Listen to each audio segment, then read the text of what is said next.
Myself, Satwinder, along with my sister Sukhwinder. We like to share our thoughts on this ALS disease and how this has impacted our life and then how this has become a thread of connecting ALS community in India. ALS diagnosis for our mama came as the biggest shock that has completely turned our life upside down in 2008. As the disease progressed, we could not connect with any other ALS patient. So we needed to explore and manage so many unforeseen circumstances, challenges ourselves. For this day and night, I was committed totally in researching remedies and the management on the internet, especially from patients like me and various other ALS forums from US and UK especially. And this is actually the experience of every diagnosis across the globe. Despite so many advancements in the world, ALS is still remained as untreatable ailment despite 80-year existence of this term in the world. And I'm sure, each ALS caregiver tries their level best to attempt all kinds of alternative treatments, ranging from medicines in trials to homeopathy, Ayurveda, Reiki, Panchkarma massages, physiotherapy, and many other therapies, including traveling far off to the core of villages and whatnot, and just to find, actually, to trace the miraculous cure for this disease. This entire process of hidden trials financially drains the families, but the progression of this day will keep on going. In our case, Mama was almost paralyzed, bedridden, and put on a ventilator during an emergency situation in just 2 years. Here I like to share the brutal reality of our medical system. And what we experienced is actually the common scenario across all the ALS community. In ICUs, doctor's opinion for Mama was just a body with nothing left in her to survive. While in actual, in ALS MND, the mind and the senses continue to work perfectly. Only the body doesn't. Are we not aware of late Professor Stephen Hawking, who survived MND for several decades due to an extremely fruitful life, due to appropriate care and the facilities provided by his government and the nation? That we finally went ahead with this life changing decision in 2010 by taking Mama out from those dreaded ICU walls to go back home, which was Mama's desperate wish, even if it was for one day. And the day was even more memorable as it was Mama's birthday that day. We did cake cutting celebration in the ICU and were headed back to home. And who knew that this plan for one day will turn to weeks, months, and then year after year, almost 8 years without nurses and doctors. Our courageous mother was there in front of us, smiling through her eyes and giving not for the decision taken for her life sustainability all those years. This journey is not just about procedures and ICU management. It is more of living these special moments of life in the cozy home atmosphere with all our loved ones around.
With time, we move from thinking why it happened to us to let's work towards connecting and helping others.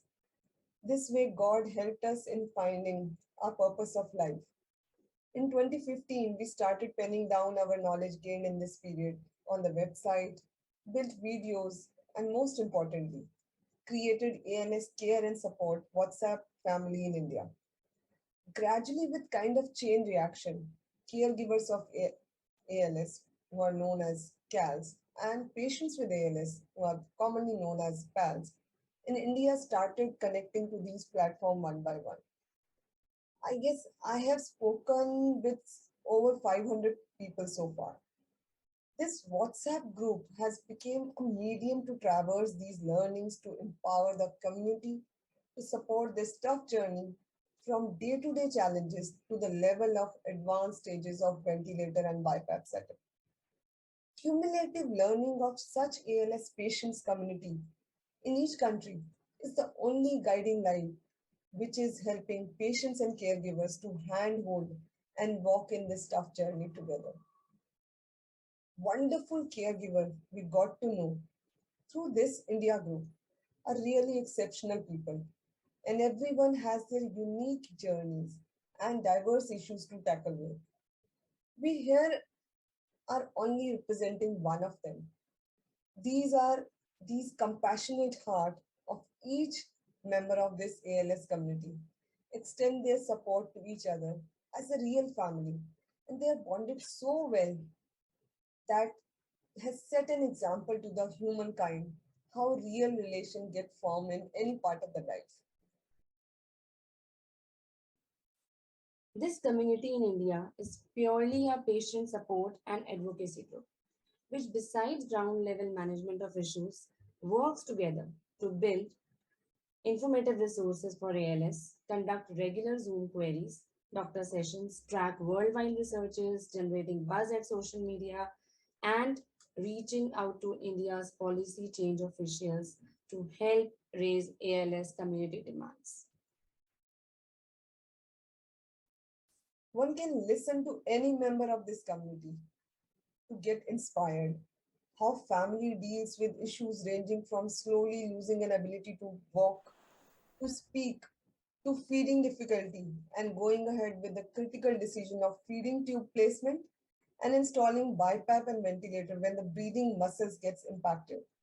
Some of the innovations and the treatments CALs in India are trying to give comfort to their loved ones are unique and exceptionally great. Families continuously trying to ensure positivity towards life by following yoga, meditation, and spiritual healing from the land of India. But actually, do you know that there are hundreds of researches and clinical trials happening across world from many years, and sadly, there is none from India. There are estimated 70,000 to 1 lakh patients in India suffering from ALS MND. Here, many are getting diagnosed at younger age as well, which is quite contrast to the data available in the world. We are losing lives regularly to this devil, with families getting devastated by each loss. At diagnosis, usually doctor just pass their judgment, heartlessly the families that ALS is a death sentence and there's no cure and you just keep on living for few months or maybe couple of years maximum. However, life is a hope. नहीं तू कहीं हार के कांटों पे चल के मिलेंगे साए पहाड़ के. Such COVID times, which we have seen, has shown to the world that when there is a will and sufficient investment, nothing is impossible. Please, please note, time is short. Every day is important for us. Many of the lives may not survive long enough to benefit from the fight at present, but we must need to start somewhere, someday, to prevent the suffering of patients and their families at any given moment, at present or in future. Please join the fight to create a world without ALS.